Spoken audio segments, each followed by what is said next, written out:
and give a warm kickoff welcome to our congregational expert extraordinaire, the Reverend Les Shultz. Oh, thank you.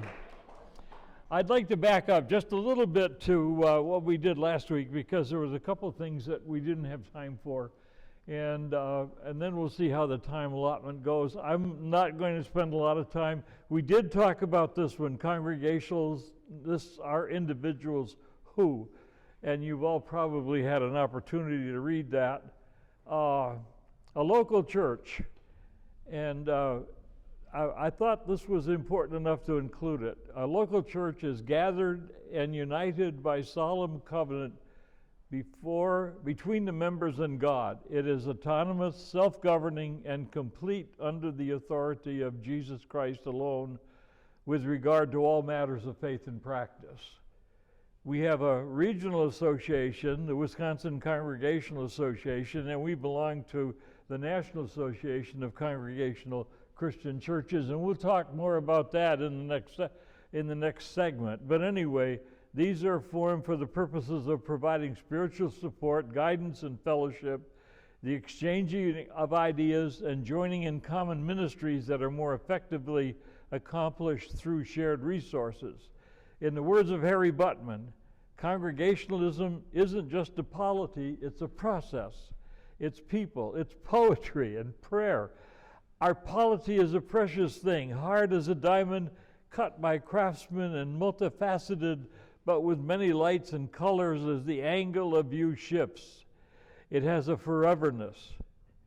Its many strong, silken threads of logic and life braided into a tough cord make a tie that binds head and heart, yet leaves them free.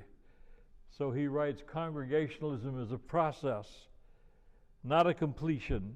It is not static, but kinetic. Kinetic is... Two slides somewhere. Do we have that? Pardon? Do we have this slide and the slide before somewhere in context? Do we have that information?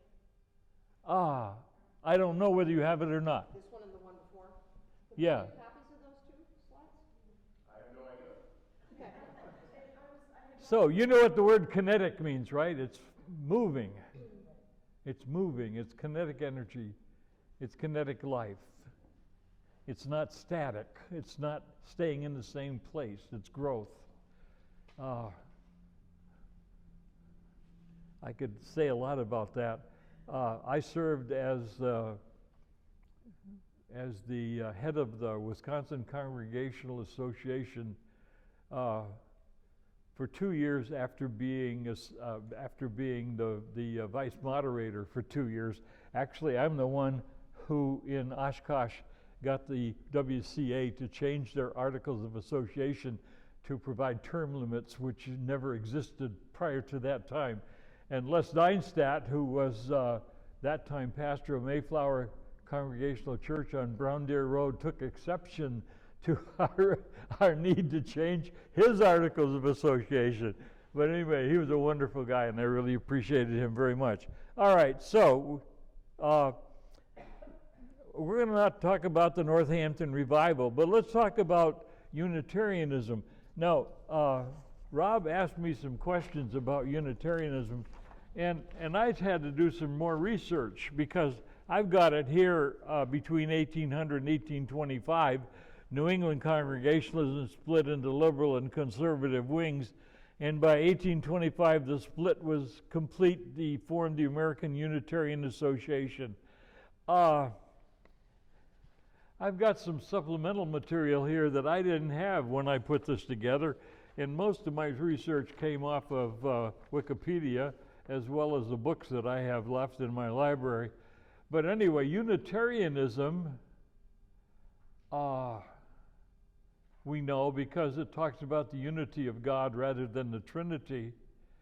There's a 13th century fortified church, belongs to the Unitarian Church of Transylvania, which is on UNESCO's World Heritage List. It's the only Unitarian fortified church in Transylvania. It's the largest Trinitarian denomination worldwide, is also the oldest surviving Unitarian denomination since 1565. I didn't realize that it was that old. That was an eye-opener for me. The first use of the term Unitarian was in 1600. The Unitarian Church of Transylvania in Romania and the Unitarian Church which is in Hungary. The Hungarian church has 25,000 members, and the Romanian church, Transylvanian church, has 75,000 members, and they're affiliated with the International Council. They also have a school, high schools, and a Unitarian Academy, and a Protestant Theological Institute, which is for the education of clergy. That's not up there. What's up there next, I put up there, is a thing by William Ellery Channing. I looked at his sermon. It's very fascinating. It's on the internet, by the way. If you ever want to take a look at it, be my guest. But anyway, in the sermon, he set out foundation stones, and there are 5 there. In the article that I read on the internet, there are 8. One God and the oneness or unity of God, the life and teachings of Jesus Christ constitute the exemplar model for living one's own life. Reason, rational thought, science, and philosophy coexist with faith in God. Humans have the ability to exercise free will in a responsible, constructive, and ethical manner with the assistance of religion. That's an eye-opener. Human nature in its present condition is neither inherently corrupt nor depraved. There's no original sin, but capable of both good and evil as God intended. So God, in their theology, is really responsible for evil, which we would reject, by the way. Human nature in its, I read that. No religion can claim an absolute monopoly on the Holy Spirit or theological truth. That's true. Though the authors of the Bible were inspired by God, they were humans and therefore subject to human error. The traditional doctrines of predestination, eternal damnation, and the vicarious sacrifice and satisfaction theories of the atonement are invalid because they malign God's character and veil the true nature and mission of Jesus Christ. So that rather expands what we have been talking about as far as Unitarianism is concerned. Unitarianism. I'm not going to spend a lot of time on the Plan of Union of 1801. We talked about that, and so that really gets us to the end of that section. And if you give me a moment, I'll close it down and open up the last section, which I have. Oh, okay. All right, there we go. Which is really chapters 7, 8, and 9, but chapter 10 is vital to our understanding of our own association. And so I'm not sure what we'll do here. We'll see as far as time is concerned. To see the influence on Congregationalism in our political history was the intent of chapter 7. I've got a thing up here. We'll get rid of it, I think. There we go. Pastor Robinson reminded the pilgrims, what? You're not on the screen, Les. I'm not on the screen? Nope. Oh.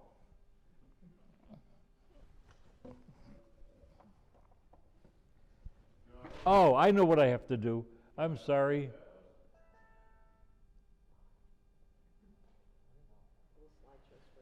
Okay, now we're on screen. All right. Pastor Robinson reminded the pilgrims to constitute themselves into a body politic, which they did with the Mayflower Compact. There was only one way to handle power of authority as far as the colonists were concerned. The way to prevent abuses of power, present or potential, was to cut it up in little pieces. Local church government was matched by local town meetings controlling civil government, and the men who would learn to rule themselves within their churches began to run their communities as well. I come from Middleborough, Massachusetts. It's called the town of Middleborough. It's not a city, and it's run by selectmen. It doesn't have, here we have cities and towns in Wisconsin. In Massachusetts, they took all of the cities and towns and combined them into one unit. So the town incorporates not only the civil government, but the whole large area, which used to be the town. Now, the Pilgrims were careful to separate the two bodies of church and state in the New World, yet because the colonists truly believed themselves to be ruled by God, both civil and civil functions and religious functions we reviewed as separate but equal parts of the whole. So what they had were established churches, and that's what the next paragraph says. The colonies of Plymouth, Massachusetts Bay, Connecticut, New Haven, and New Hampshire were founded by Puritan Calvinist Protestants and had congregational established churches, which meant the clergy were supported by the state or by the colony. Some state legislators required all citizens in those states to be members of the church, and some had official churches, such as Congregationalism in some New England states, such as Massachusetts. That eventually ended in 1833, when Massachusetts was the last state to disestablish its church. Disestablishment was made explicit in the Bill of Rights in 1792. William, for them, they fought for freer government, and that was very important for them. And so they preached, in matters which concern the common good, a general council chosen by all to transact business with concerns all. I conceive the most suitable to rule. Williams viewed the people as the source of political authority on the basis that God had not granted anyone control over another's conscience. Therefore, man had no right to seize such authority. For Williams, government was meant to be a servant rather than a master. Unfortunately, I think in our day that's been turned around pretty much backwards. John Wise is mentioned in the book. He's a very interesting character. He was the pastor from 1680 to his death in 1725 in the Tobacco Parish in Ipswich, Massachusetts, which was often called the birthplace of American independence. He led the citizens in a protest against Edmund Andros, who was the governor at the time, in colonial taxation. And Andros took a hardline position to the effect that the colonists had left behind all their rights as Englishmen when they left England. When in 1687 Wise rallied his parishioners to protest and resist taxation, Andros had him arrested, convicted, and fined. As a matter of fact, they told him, "You have no more privileges left you than not to be sold for slaves." Calvin Coolidge referred to him as one of the inspirations for the Declaration of Independence. There's a highway named for him in Massachusetts, and a Liberty ship, the SS John Wise, which no longer exists. It was scrapped in 1971. Wise also had a run-in with Cotton and Increase Mather. They were strict Calvinistic ministers opposed to popular rule, to place the Massachusetts churches under the authority of ecclesiastical councils. And because of the writing that Wise produced, the pamphleteering that went on, they were not able to get their way. There were no ecclesiastical councils. His ideas have lived on in the Constitution adopted in 1789. Clergy had proclaimed that man has inalienable right, women do too, by the way, which do not need to be conferred because they're a gift of God. The colonists were hearing from the pulpits that rebellion to tyrants is obedience to God. You know, I was a pastor for over 50 years in two denominations. I never preached on politics except in McWanago the one time when we had an open room school in the high school, and we needed to close it up and make rooms out of it because it just become too noisy and too unwieldy. I don't know whether you remember the open concept of schools or not, but it was prevalent back in the 60s and 70s, I guess, and early 80s. But anyway, I preached against, or told people to support the financial policy needed in order to revise the building. Other than that, I never have preached from the pulpit on politics.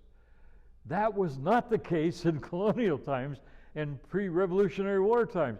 The preachers preached against England, they preached against the king, they preached against the injustices. They pamphleteered. They had pamphlets, thousands of pamphlets moving back and forth amongst the colonies, promoting revolution. And the preachers opened their churches. Well, their churches were the meeting houses. They were not just churches, they were also meeting houses. Our church here is not a meeting house. We don't have meetings in there other than church meetings. But they had town meetings, they had all kinds of public meetings in the buildings back in pre-Revolutionary War times. Were they taxed? Were they? No. Taxed? No. No, they still were tax-free. Yeah, they were still tax-free. But the people were not tax-free. Yeah. But anyway, monarchy was clearly wrong and democracy was clearly right, as illustrated by the covenant Scott had struck with the Hebrews in the Old Testament. Scott, that's not Scott. God had struck. I'm sorry, that's a typo. I found out that I can speak into computers and record information, and sometimes the recording is not accurate, and I try to go through it as you pointed out, June. I had one wrong word. Reverend Jonathan Mayhew of Martha's Vineyard wrote to a friend in 1766, "You have heard of the communion of churches. While I was thinking of this in my bed, the great use and importance of the communion of the colonies appeared to me in a strong light. Would it not be decorous for our assembly to send circulars to all the rest expressing a desire to cement union among ourselves?"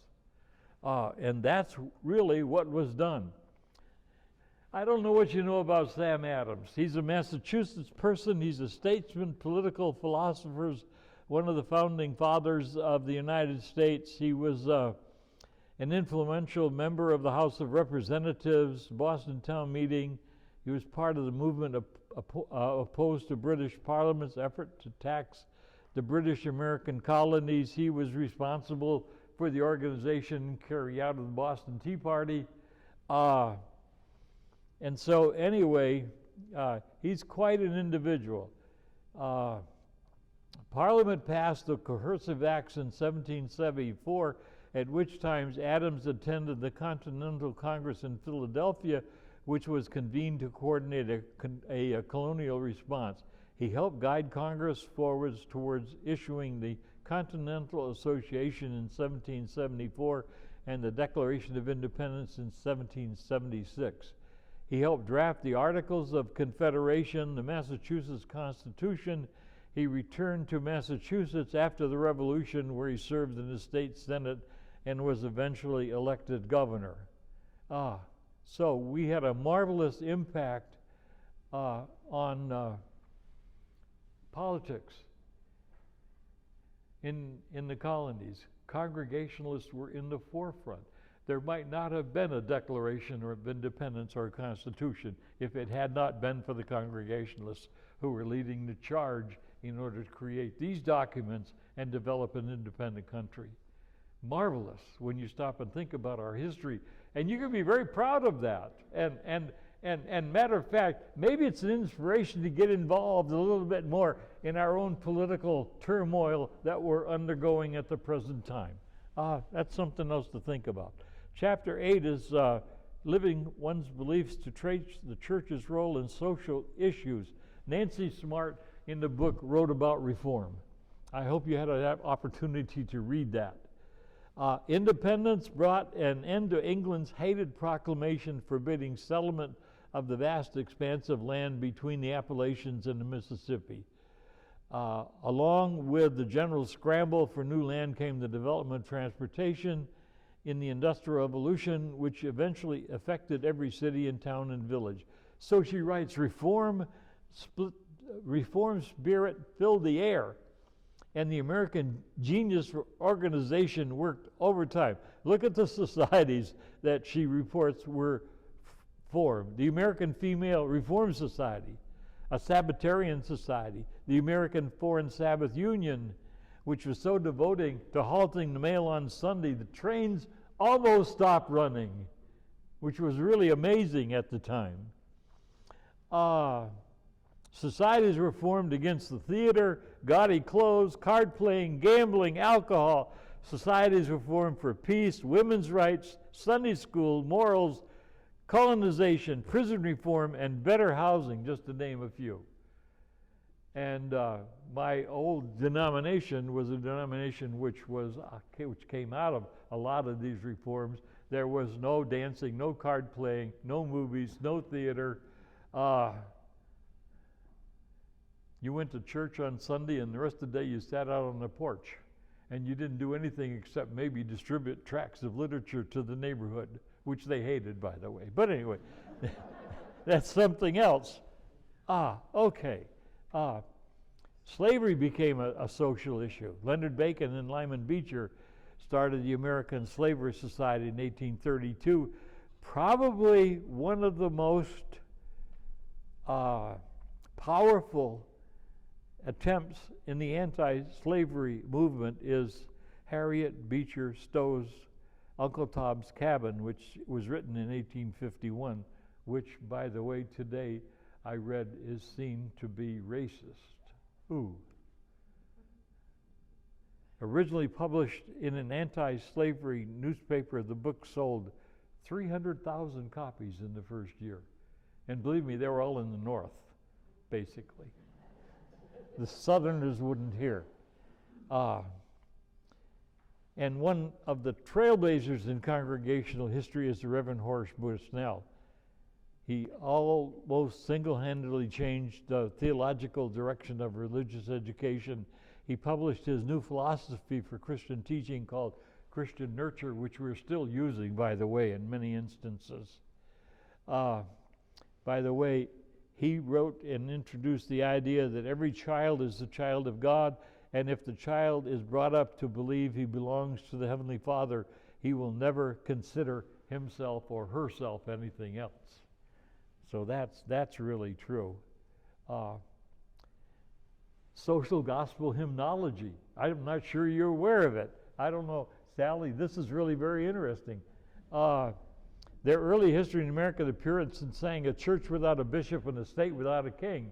That was a song they sang. But anyway, Washington Gladden wrote a number of songs. He wrote, "O Master, Let Me Walk With Thee." You're familiar with that one. Other hymns written by Congregationalists include "Christ for the World We Sing," "I Love Thy Kingdom, Lord," "Lead On, O King Eternal," "O God, Beneath Thy Guiding Hand," "My Faith Looks Up to Thee," and "Oh, Beautiful for Spacious Skies," or "America the Beautiful," right? And that was written by the daughter of a Congregational minister as she stood on Pikes Peak and looked out over the countryside. Amazing. So, Washington Gladden, he, along with Rauschenbusch, was responsible for the development of the social gospel. Rauschenbusch, by the way, was a Baptist. And there's a bit of his history there. Over the course of his 50-year career in parish ministry, he penned hundreds of articles and editorials. He also authored nearly 40 books on religious and social topics, as well as works of fiction and poetry. He's best remembered by historians as one of the founding movements of the social gospel movement, which has been described as the most distinctive American contribution to world Christianity. The Christian Reform movement arose as a response to the unprecedented and profound social problems that rapidly developed in America's fast-growing, newly industrialized cities through the last decades of the 19th century. One of the things that has come out of this is on the next to last line down there, the social problems of his time. The Washington Gladden Society seeks to perpetuate in his memory and keep his social conscience alive. There is, if you look at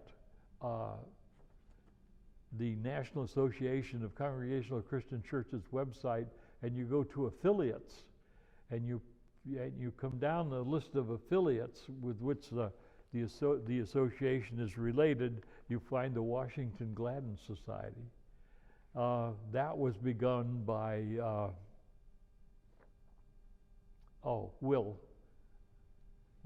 William. I can't think of his last name at the moment. But it meets at the same time the National Association meetings take place.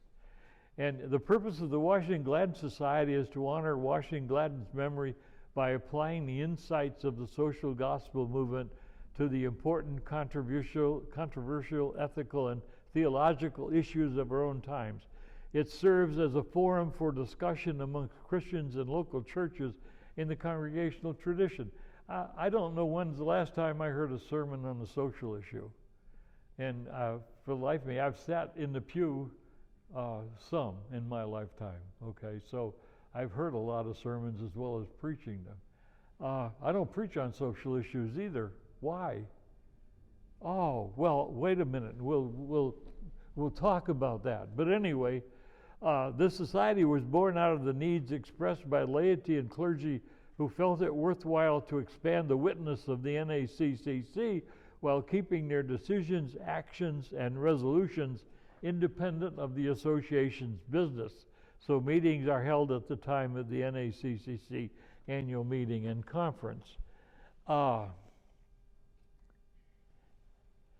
hopeful of teaching 12 students in the lay ministry training program in May and June. My material is up for review by the committee, and hopefully they won't slash it by too much. But under administration, under polity and administration of the local church, I wrote this. In the lay ministry training program, Congregational History and Polity, I wrote the following under the nature of administration in the local church. And this is very, very important, I think. An understanding of the Congregational Christian Church's traditional relationship to social action programs. The ability to identify a particular social issue of controversy within a community, that's the community about us. It's not the community within us, but the community without us. Okay? And to find ways in which the congregation might be enabled to exercise their personal principles which bear on a resolution of the problem. There's no question that the church should be engaged in seeking to meet and resolve the spiritual and social problems that exist in the community. And in a broader context, the church is required to seek to address the human and social needs of the world. It is expected that this will be done within the scope of the understanding of the local congregation and the financial and people resources that are available.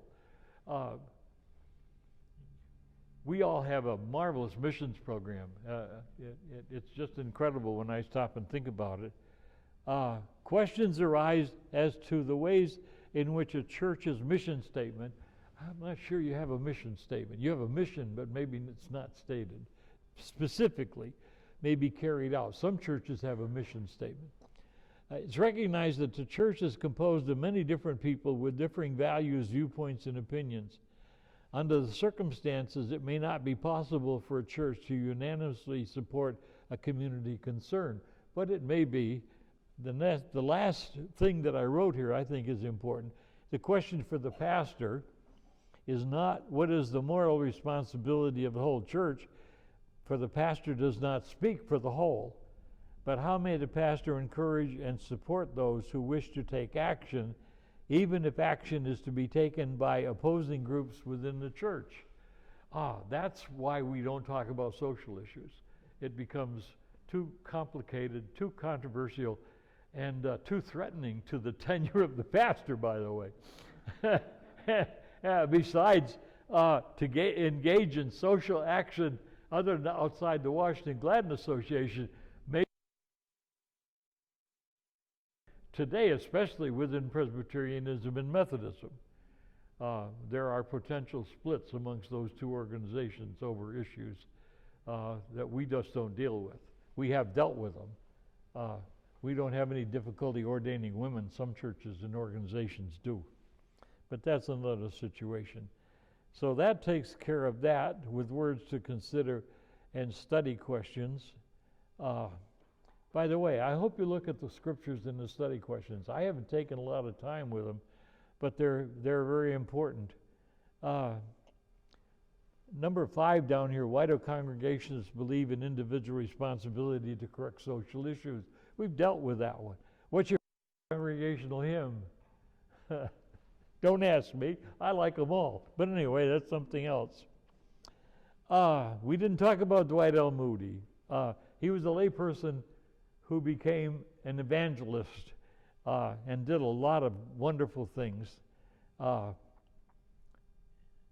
Is it Moody? I'm not sure. Moody Bible Institute. Yeah, Moody Bible Institute, I know, but I'm thinking of something else. When Dwight L. Moody held evangelistic meetings, I think he was the one who had the capacity to leap from the floor to the top of the pulpit.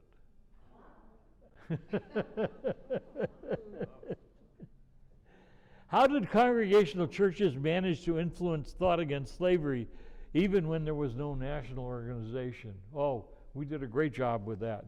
You can be proud of our ancestry as it related to the issue of slavery. That's very, very important. Chapter 9 is serving, to show the development of mission service. Let's take a moment for that one, because we need to talk at least about the Haystack Monument, which is on the campus of William College, and it was built in 1867. The monument commemorates the formation of the American Board of Commissioners from Foreign Missions in 1810. And by the way, there are people in and around that area in Massachusetts that want to have that removed because they think that it's too theological and it's not secular enough. It just goes to show you. I mean, we've gotten rid of pretty much all of the southern monuments to Civil War leaders and other people. It's incredible what we're doing to history. And we're destroying it, by the way. That's not a good thing. We need to learn to live with it. But not many people can do that. 5 students from the college, all New England Congregationalists, inspired by the already occurring Second Great Awakening, decided to launch the missions agency after gathering to discuss particular Baptist William Carey's treatise, An Inquiry into the Obligations of Christians to Use Means for the Conversion of the Heathens. A thunderstorm occurred as they were under a tree. They managed to escape to a haystack where they found refuge, and that's why this was called a haystack meeting, because it was there. They discussed what they were going to do, and most of them went as missionaries. Several of the students were among the first missionaries appointed to India. Luther Rice and Adoniram Judson and his wife were also among the first appointed missionaries. Judson became a Baptist and worked even while in prison in Burma to establish a sense of urgency for foreign missions. You need to spend a little time more with Hawaii. It doesn't give you much about Hawaii in the book, but I looked up Henry Obukaya, okay, and he was a young man.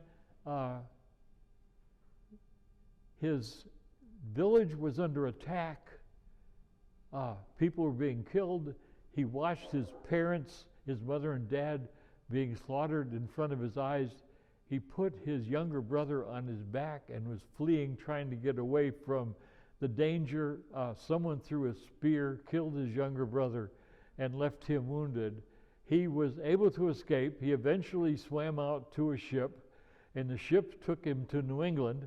And he was sitting on the steps crying, saying, "Nobody's taking care of me," when he was taken in and adopted by one of the clergy, and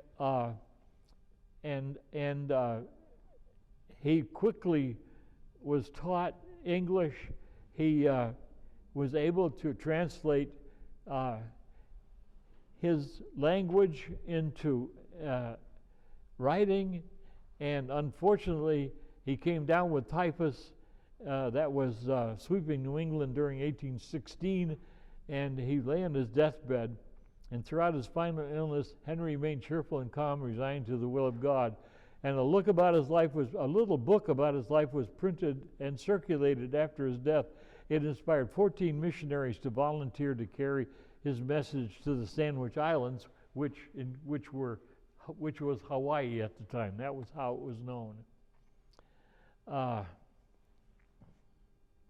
So anyway, his Hawaiian name was, I won't try to pronounce it. I have a terrible time. Anyway, he did the translating the Bible and the recording of Hawaiian language into a grammar dictionary spelling book that paved the way for missionaries to print the first Hawaiian primer and Bible stories in Hawaiian language. And when the Queen of Hawaii was converted, she was an influence in converting the rest of Hawaii. Who was it? Somebody was telling me, was it you who were telling me? Somebody was telling me they had spent time in Hawaii, and every time you turned around, there was a Congregational church. It just goes to show you the influence that we had in Congregationalism. Marcus Whitman was an American physician in 1836, and he led an overland party by wagon to Oregon. He came back and returned the following summer with a large wagon train across the Oregon Trail. They were having trouble trying to successfully Christianize the tribe of Cayuse Indians. There was an outbreak of measles. The Indians thought he was trying to poison them, and so they killed the Whitmans and 12 other settlers on November 30. An event that became known as the Whitman Massacre, and that's there on the internet. Frank Laubach is quite a character. He's another individual Congregational minister. He developed the ability to understand and establish the language of various tribes and peoples, and he had the philosophy, everybody teach one. So when you learned the language of your own people, he encouraged you to go out and teach one other person. So that was very important. Okay, and that brings us to mergers, and it's time to take a break. So don't stay too long. I've got quite a bit of information on the NA that we need to look at. They'll help you maybe understand our own history and our own place in the system. When I retired and moved to Spring Green, I was only retired for about 6 weeks. I became the pastor of the Arena Congregational Church. They had quite a history. They were members of the General Conference of Congregational Christian Churches. They were independent for a period of time. They had then become members of the 4 C's, the Congregational Christian Conference. And then with my encouragement, they became the members of the Wisconsin Congregational Association, because that's the organization that I wish to continue my membership of, even because I had retiring. I'm still considered an NACCC retired minister, but I'm not active as a pastor in the NA. So we'll go from there. Most of the churches in the Congregational Christian churches joined with the Evangelical and Reformed Church in a merger to become the United Church of Christ. The Evangelical and Reformed Church was actually a merger of 2 Reformed churches. They had their own particular style of government, which was Presbyterian rather than Congregational or Episcopal. Others created the National Association or joined the Conservative Congregational Christian Conference, which had been formed earlier in 1945. The United Church of Christ was organized nationally into a general council, state conferences, sectional associations, and missionary instrumentalities. Congregations, however, it says, retained their local autonomy. That's not exactly true.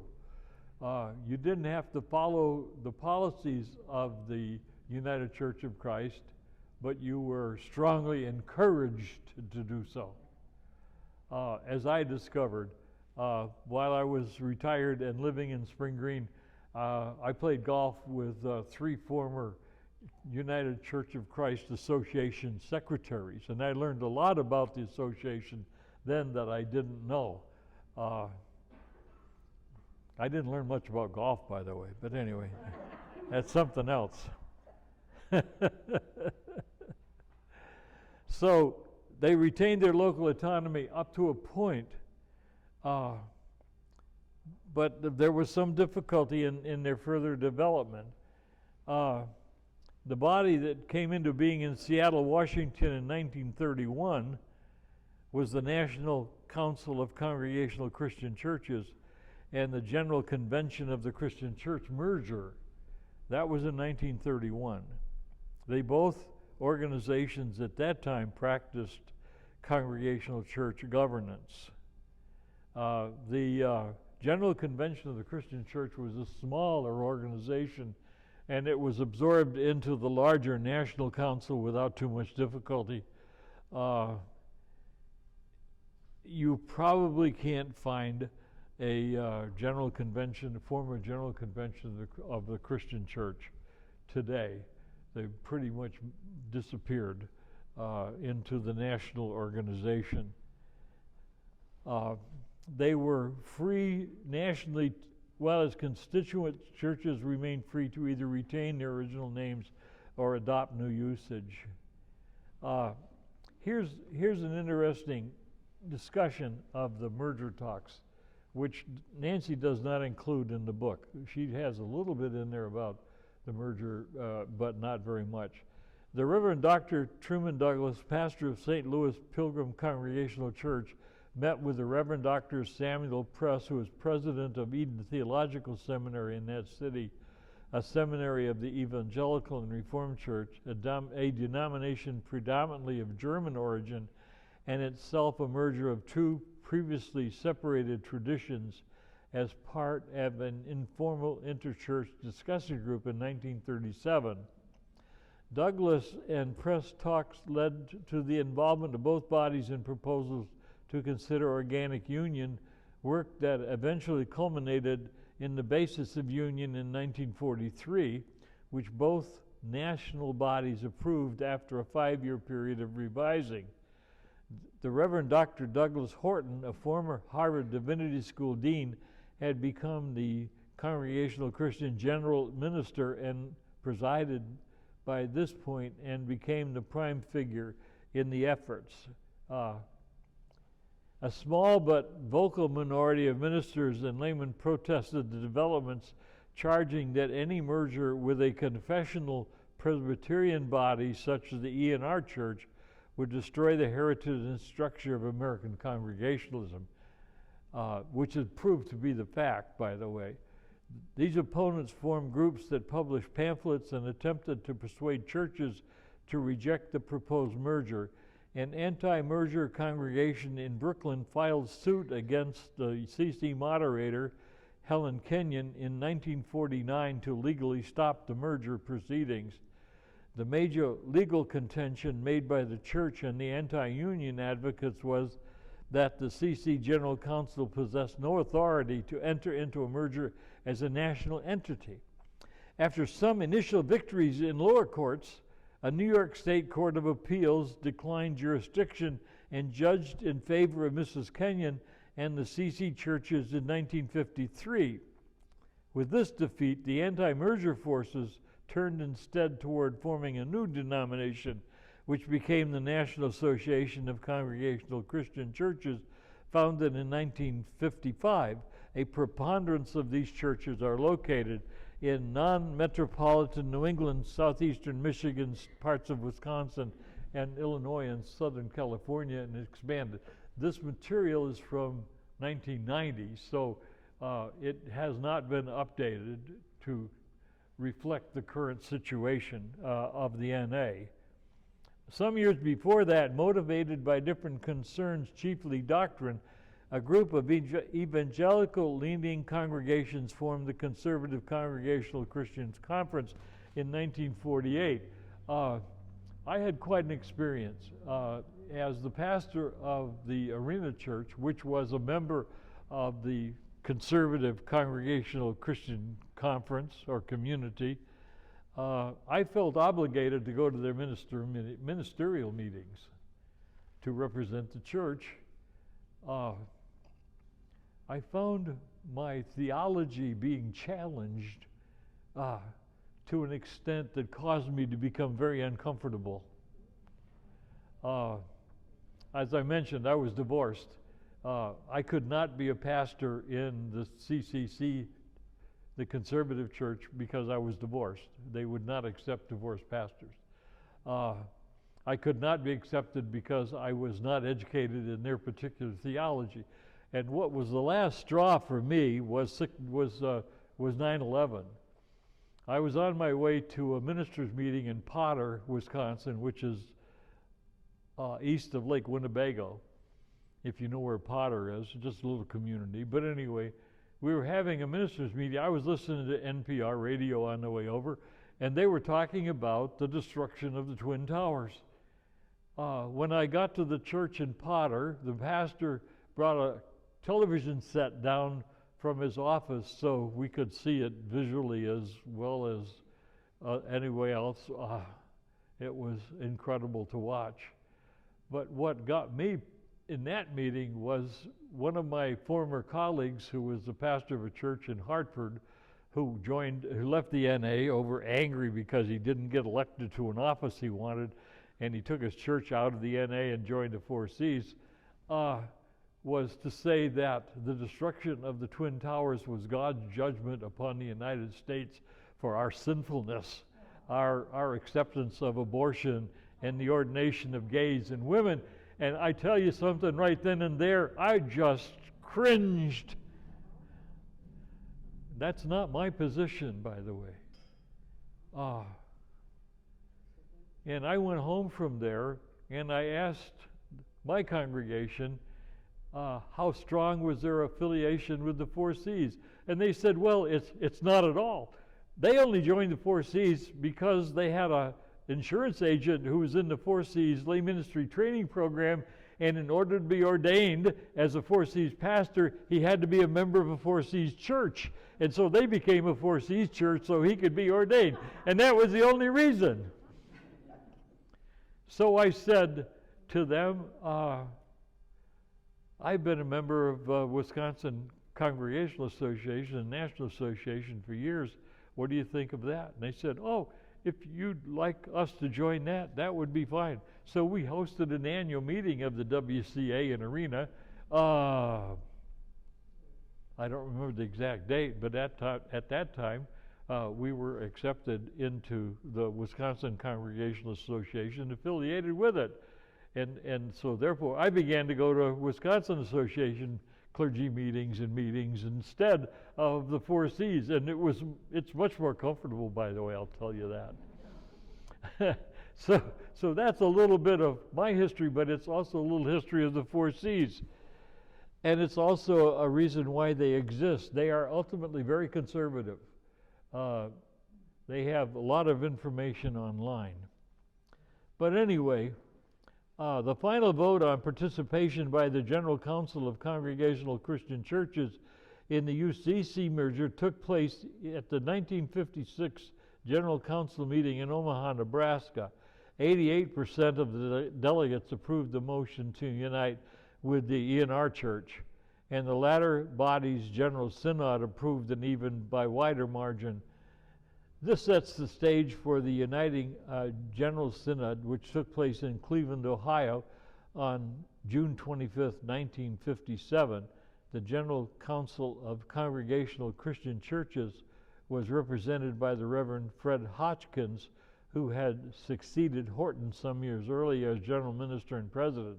Hoskins would become, along with the ENR President James Wagoner, one of the co-presidents of the UCC.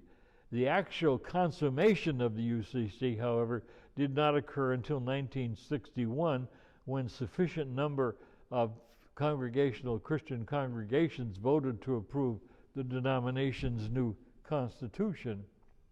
So they brought into the UCC approximately 1.4 million members, about 60% of the total members, in order to attend to the necessary legal business continuing from years past. They remained incorporated until 1984, when it was finally dissolved.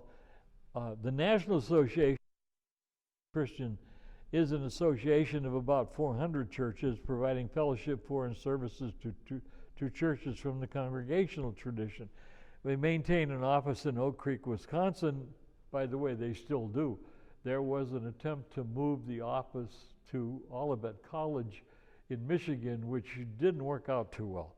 Anyway, the body was founded in '55 by former clergy and lay people of the Congregational Christian Churches in response to the denomination's pending merger with the Evangelical and Reformed Church to form the UCC in 1957. The NACC has congregations in 39 states, with concentration California, Connecticut, Illinois, Maine, Massachusetts, Michigan, and Wisconsin. That's essentially true. And we belong to the American Congregationalist tradition, which originated as part of the English Puritan movement. Also, don't forget the separatists in there, which were strongly influenced by Calvinism. By the 20th century, Congregational churches affiliated with the National Council and participated in that body's 1931 merger with the General Convention of the Christian Church, which created the General Council of Congregational Christian Churches. The churches that eventually formed the NACCC opposed subsequent initiatives to merge the Congregational Christian Churches with the Evangelical and Reformed Church to form the one UCC. Central to their opposition, and this is important, was the belief that the merger would create unwieldy bureaucracies that might impinge upon the historic freedom of the local congregation. One of the few ideas that have united this otherwise theologically diverse fellowship. The concerns drove activists beginning after World War II, when talks between the national entities of the two merging denominations reached the point of preliminary organization planning to persuade local congregation Christian churches to refuse their support to this movement. These clergy and lay people first organized at a meeting in Evanston, Illinois in 1947 to express their concerns about not only the possible loss of autonomy on behalf of the individual churches, but also their contentions that the General Council of the CC churches possessed no authority to enter its churches into any legal union with another denomination. Other related issues were control over missionary funds and a possible diversion of some of them into ministerial pension annuities, fears of imposition of creeds, confessions, and neo-Orthodox theology onto their ministers, who generally favored a 19th century liberal tolerant outlook, and ownership of church property in cases of congregations withdrawing from the proposed UCC. There's an interesting development which occurs in 1948 when the dissenters organized into two groups. The Committee for the Continuation of Congregational Christian Churches, formed by the pastor of Los Angeles's Congregational Church of the Messiah, Harry Buttman. There's Harry Buttman again. Back in the 80s and early 90s, I was a member. Actually, I was the treasurer of the Continuing Congregational Christian Churches Committee. It was a marvelous place to be, to know Ed Adams and some of the people who were first and second generation members of this, who had worked so hard. And some of the fears that they had were really highlighted and very important. One of the issues that we had to help with was the old stone church in Lyons, Colorado, probably which you have never heard. But anyway, oh, you have. Sandy's heard of it, yes. Anyway, what happened was the old stone church was a UCC church which decided to withdraw and become a member of the National Association, our own association. Well, the church was having difficulty because the Church of Christ would not separate. They wanted to separate from the congregation from the building, but they wanted to keep the building. That was one of the fears that the continuation committee and the dissenters had originally. So what we did as a continuation committee, we couldn't advise them, or we couldn't inform them. Let me back up. We could advise them, we could inform them. Ed Adams was an attorney in Davenport, Iowa, and he could advise them. We could help them a little bit financially in order to be able to meet the challenge. Suit was filed. The Old Soul Church people won the suit. They kept their building and withdrew from the UCC. And the continuation committee helped them. As a matter of fact, the continuation committee is still meeting. I had to look that up. That's one of the affiliate organizations. Let me read this for you. The Committee of the Continuation of Congregational Christian Churches has worked steadily since the late 1940s to help churches navigate times of institutional turmoil. Its work grew out of, but eventually grew beyond, the merger controversy that saw the birth of the Conservative Congregational Christian Conference in 1945 and the National Association of Congregational Christian Churches 1955 and the United Church of Christ in 1957. Although the committee's history is most closely intertwined with that of the NACCC, it has no formal affiliation with any church body or denomination. The committee's whole purpose is not to influence how a local church should choose its affiliations or what those affiliations should be, but only to aid the local church in maintaining its own freedom of choice. And so I was really proud to be a member of that committee for a while, and then when I retired, I had to withdraw and give up my treasurership. It was a sort of wrenching experience for me because I didn't have the wherewithal to attend any more NACC meetings. You realize when I was served the NA as 7 years for historian, my way was paid to the meetings and my fees were paid and my hotel motel expenses were paid by the National Association, but then money grew tight and they stopped doing that about the time I stopped being the historian, which was at the Green Bay meeting in 2000. So anyway, I had a lot of experience with the continuation committee, which was really quite remarkable. So anyway, the other thing that was formed was the League to Uphold Congregational Principles that was led by Henry David Gray. Now, I didn't know Henry David Gray. He had died before I had become part of the NA. I know his son, Henry David Gray, so does Rob. Henry David Gray is right now the pastor of a church in Massachusetts. He used to be here in Wisconsin. Anyway, so that all is part of the history of the United Church of Christ and we who are the continuing clergy and lay people of the NA. And so that is very, very important in that regard. So here, representatives from 102 U.S. Congregational churches met at a Detroit hotel. That was in 1955 to organize the NACCC as an alternative to joining the UCC. Because the existing denominational organization was being transferred to the United Church of Christ, the NA started out without any funds, staff, or organizational structure. And by the way, any minister who left the General Conference and became a portion of the National Association also lost their retirement. So that was a big sacrifice for the clergy who became the National Association.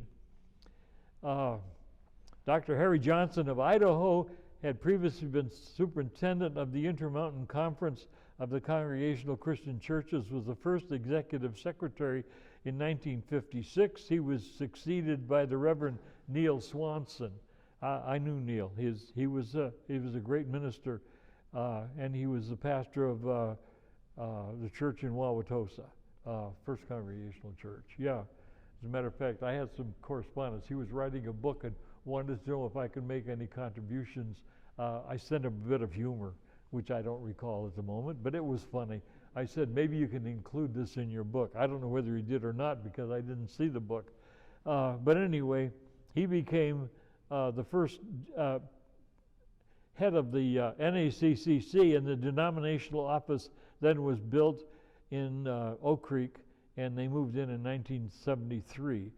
All the Congregational Heritage colleges except Piedmont in Georgia approved the UCC merger, and finally they left.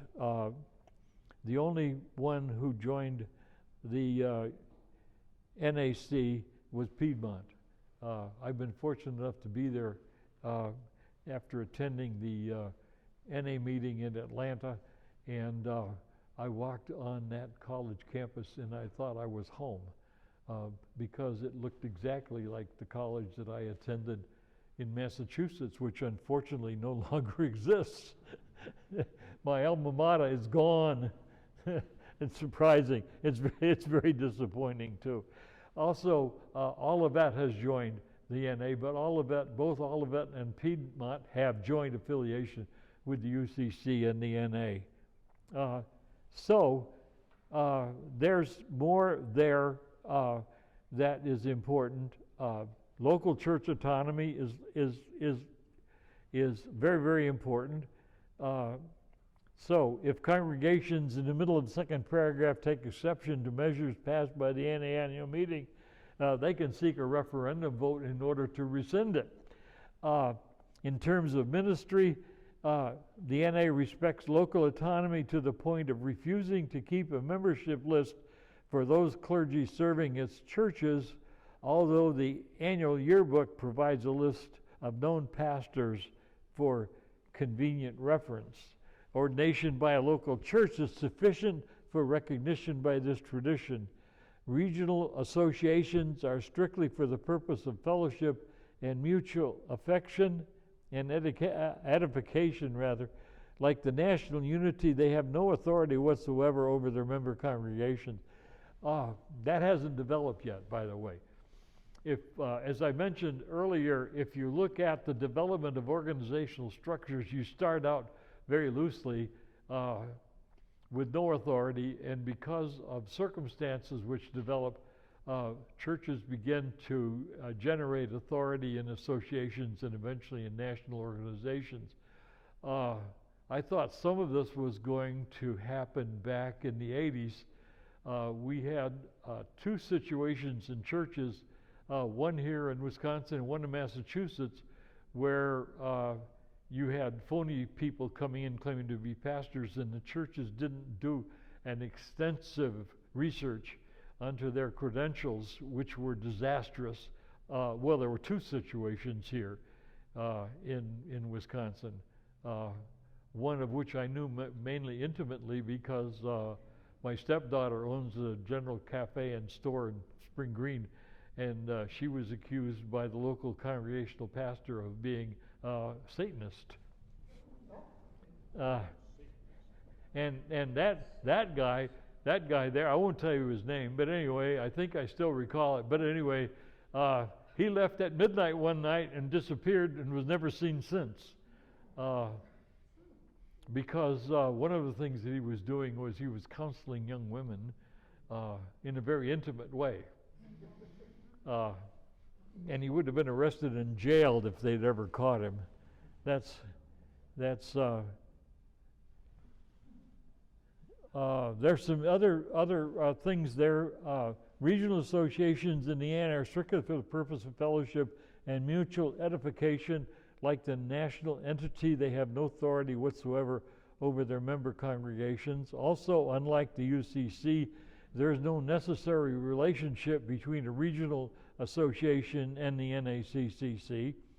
In fact, the congregation can belong to the NA, without simultaneously belonging to a regional group.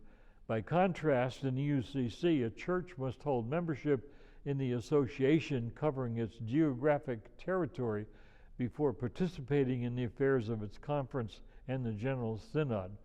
Further, unlike the UCC, where congregations have no direct representative in the General Synod, each NA congregation may send its clergy and delegate to the annual national meeting. So, the NA does not have any organizational affiliations with interdenominational organizations such as the National Council of Churches, the World Council of Churches.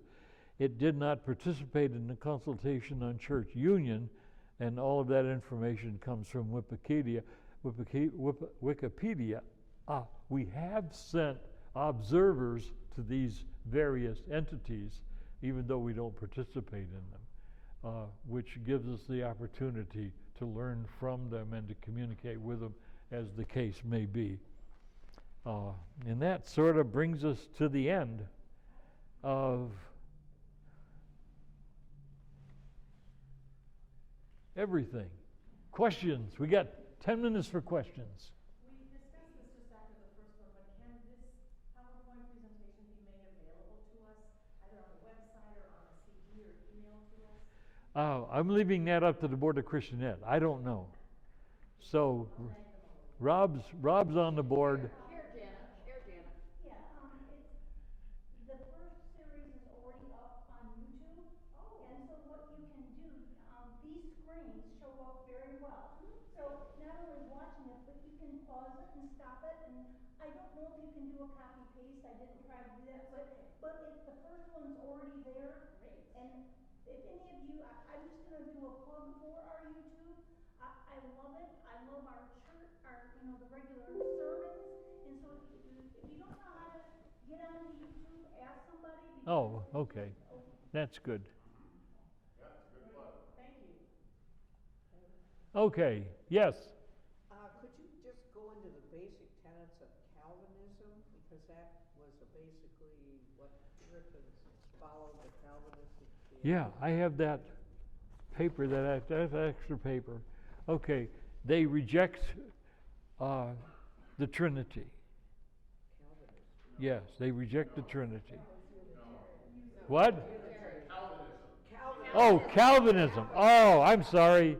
Calvinism. Oh, I wish I could bring that up for you. But anyway, Tula, they teach you in seminary. yeah, give me those 5 things. I don't remember that. It is total depravity, Yep. something is U. Limited atonement is L, meaning Christ died for some of us, but not all of us. Irresistible grace is the I, which basically means if God decides to save you, there ain't nothing you can do about it. Right.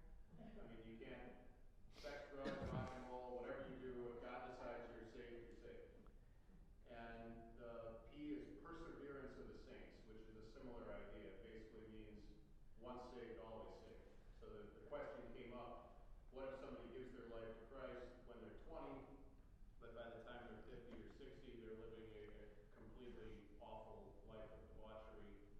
Do they then go to hell and their salvation is revoked? And Calvin's answer was no. Rob, isn't predestination in there? Well, predestination is a corollary of irresistible grace. Yeah. So if God decides before you're ever born whether you're going to go to heaven or not. And if you are going to go to heaven, you're considered to be part of the elect. And then you're good, no matter what. Does that help? Wow. And is this the basis of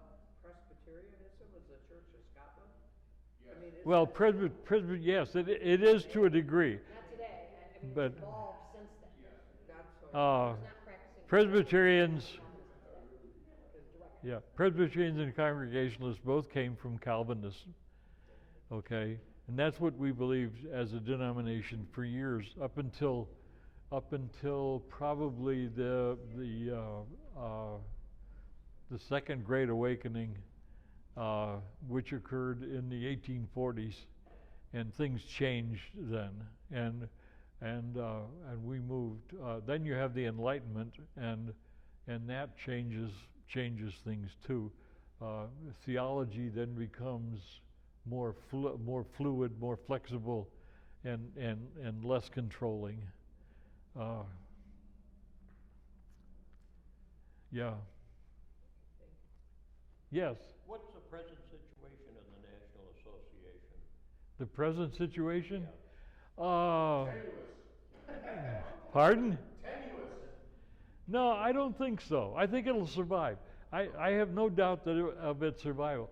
67% of the churches supported the NA's general budget, which is more so than many have had in the past. The Wisconsin Congregational Association is in financially it's okay, but out of the 36 or 37 churches, only 13 participated in last year's annual meeting, which is sort of sad. When I was, and the same thing is true at camp. When I was active early in the 80s in directing camp and as president of the Wisconsin Association, we had about 80% of the churches coming to an annual meeting, a 2-day meeting, and we had over 100 kids in senior high camp. Rob was one of them. Where is the meeting this year? The meeting this year is April, 23 and 24 in Green Bay? What? Yeah, Green Bay. The national. Oh, national. Oh, the national meeting? It's in Portland, Maine. I wish I could go. I like Portland. I've been there many times. June 27th to the 30th. Pardon? June 27th to the 30th are the dates for the national. June 27th to the 30th in Portland. Stacy going? Stacy, are you going? She wants to know. That's not determined yet, but somebody will go. Yeah, we would love to send one or more delegates, along with Jeff.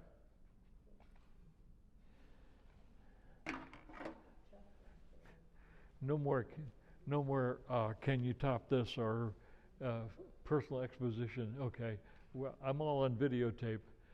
Yes, you are. and now it's going to be on the web. It's going to be on YouTube. Okay. Thank you. Any more questions? I just have a question. So that there were the separatists and the Calvinists and the Puritans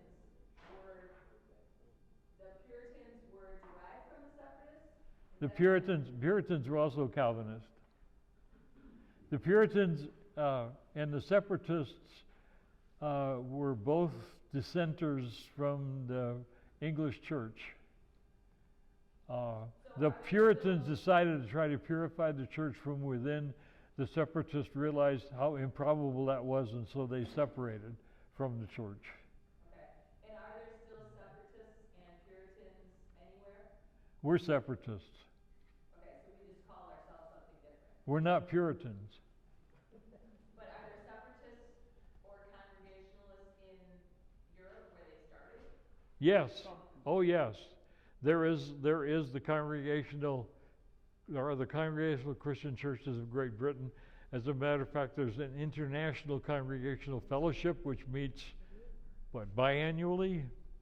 Yes, the ICF, the International Congregational Fellowship. Fellowship, yeah. Meets every, is it 2 years or 4 years? Yeah, and one of the Congregationalist ministers, a woman from Great Britain, has done presentations at any annual meetings, or one meeting that I'm aware of. So. And when Sado comes and visits us every other year, let's remember Sado founded the national or the Congregational Churches of Myanmar. So There are Congregational churches in Australia, New Zealand, the Philippines, parts of Africa, Greece. Trying to think where else I'm missing there. Argentina. Argentina, for sure, Argentina, yeah. There's 36 missions and affiliates in the NA missions program.